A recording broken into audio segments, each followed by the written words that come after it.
All right.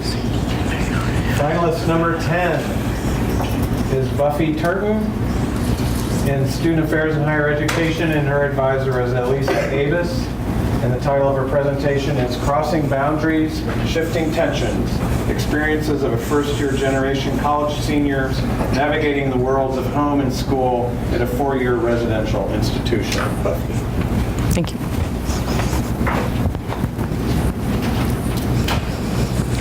1 in 6 students at American 4-year universities is first generation, meaning they're first in their families to pursue a college degree. First generation students are more likely to be from low income or racial minority backgrounds, and they're 4 times more likely to drop out than students whose parents went to college.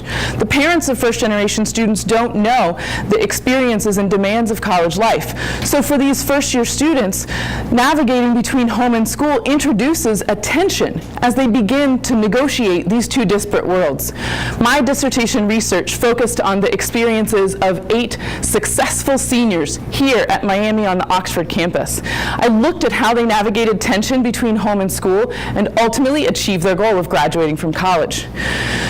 Nearly all of the research in this area focuses only on these student transitions, but my study discovered that this tension persisted throughout their college experience in 3 shifting realms. Students encountered a tension of transition even though each specifically chose this campus because it was at least an hour away from home, and yet they struggled to find their place on campus, dealt with feelings of isolation, and reached home for comfort and reassurance. They struggled with a tension of identity as college changed their perspectives and values in ways that distinguished them from their families.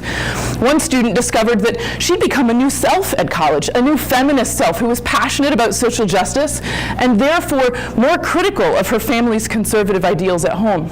They encountered a tension of success. In addition to landing that job without guidance and experience at home, they had to renegotiate family relationships. These students cared about their places where they came from and the families that sent them here, but they had purposefully chosen to pursue a future that was distinct from their family history.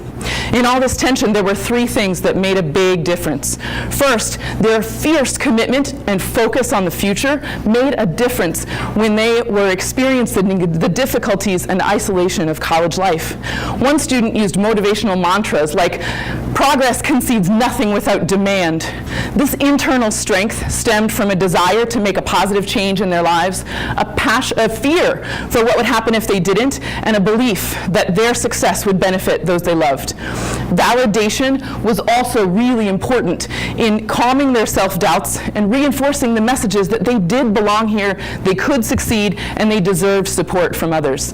This validation also opened up space for authentic connections, and when they could share their experiences, cultures, and backgrounds, those worlds between home and school didn't seem so far apart.